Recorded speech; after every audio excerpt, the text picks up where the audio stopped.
So, I finally got around to seeing Solo about a week late.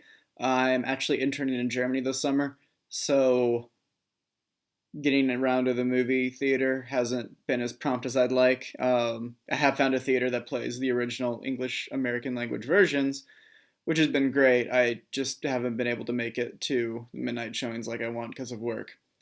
And I'm going to talk about the movie, but first I would like to talk about some of the critiques that I've been hearing and reading about Solo so far. In particular, this one very well thought out, very intelligent comment that Disney used this movie 100% as nothing more than a lazy cash grab. I want you to let that sink in and think about all the other rational reasons why a huge, world famous, and very successful multinational enterprise that's a movie studio would make a movie.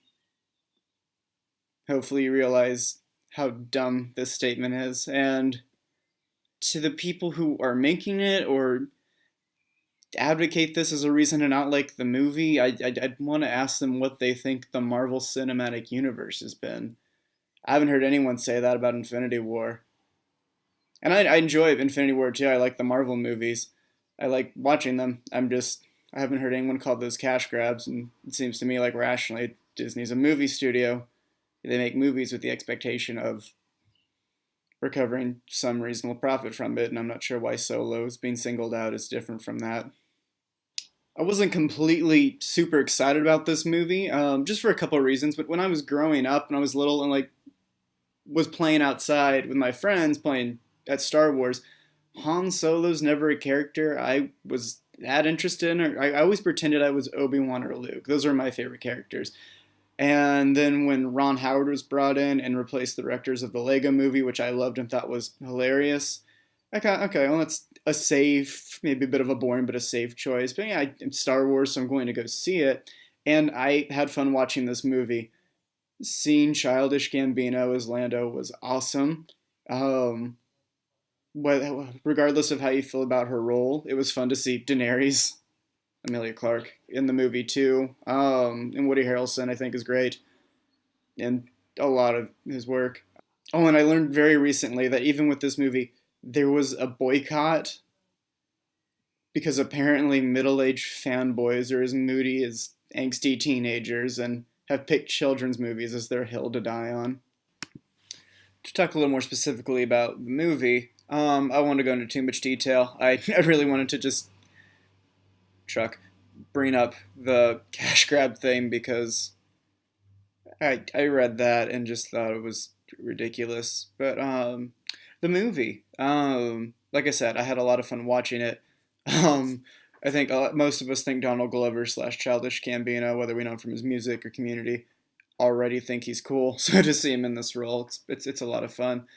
The planets were cool, some new alien species, some new characters. Enfi Nest. I know I'm pronouncing that wrong, but you'll know who I'm talking about. Some big surprises there. I kind of looked thinking like, oh, this is just gonna be our cool new costume. Just you'll be surprised. I was. Big critique that I read and heard a lot about is character development, and I think the people who made this movie were probably in a bit of a tight spot with that because you want to show people the movie's called Solo, so you still want to give them Han Solo. You don't want to give them like this squeaky clean, by the numbers, do everything by the rules character and have to work a complete 180 with them because people are coming expecting to see kind of rough around the edges. That's from the trailer. Luck counting on rugged smuggler that we all know and love already. Um, and having said that, I thought the film gave us that and also showed us more development than it's being given credit for. I think Han in the movie is faced with certain encounters and choices that inform his personality in a way that we can think back to the trilogy and go, yep, that's what that Han would do, or okay, he sees this happening. So probably informing his thinking and emotions right now for how his character is later. I think more towards, especially the end of the film, we get more of a look of that. But I do kind of understand the critique that in the beginning we get this kid who acts like Han Solo. And at the end of the movie, we had this kid who acts like Han Solo. There's not this huge dramatic thing that jades him all of a sudden. Again, I think he gets faced with certain situations that do develop his character and do inform us a little more about how he becomes the Han Solo we meet in the cantina in New Hope. Um, but yeah, personality wise, trait wise, we generally see the same guy going in and out of the movie. Apart from that, Alden Ehrenreich, so sorry, I can't pronounce his name. I even just looked at IMDb. um, I think he had some very big shoes to fill. I think people were grabbing their pitchforks as soon as they saw that Harrison Ford or a clone of Harrison Ford wasn't going to be Han Solo.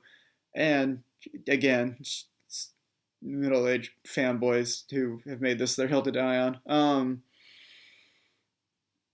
Yeah, I don't think it's fair to compare anyone to Harrison Ford. That's his character. He made it. That's going to be forever him. For the monumental task and the huge shoes he had to fill, I think Alden, just gonna go with that, did a did a good job. I wasn't taken out of the movie, or I wasn't sitting there with my arms crossed thinking that's not Han Solo. I had fun watching this movie. Uh, I wasn't as serious about this as Rogue One. Weirdly, like I feel like with the main stories, I'm intense the whole time. Rogue One, I kind of matched that, but again, I was a little relaxed knowing that we kind of know how this movie ends, and it's not part of the ongoing main trilogy that's happening right now with episodes 7, 8, 9. And this was even less so for, as I mentioned earlier, we kind of know Han and Chewie are going to make it out of this okay. I loved in the one trailer, they're doing their heist or whatever, and Chewie's hanging off on the ledge, and Han's grabbing him like, "Don't let go!" When they're heading towards the rock, and then it's like Solo coming out, and just like it left us any question, like it left us with the question that Chewbacca might die in this movie. I don't know. Anyway, I had fun watching it. I hope you go see it. If not, whatever. Can't wait for episode 9.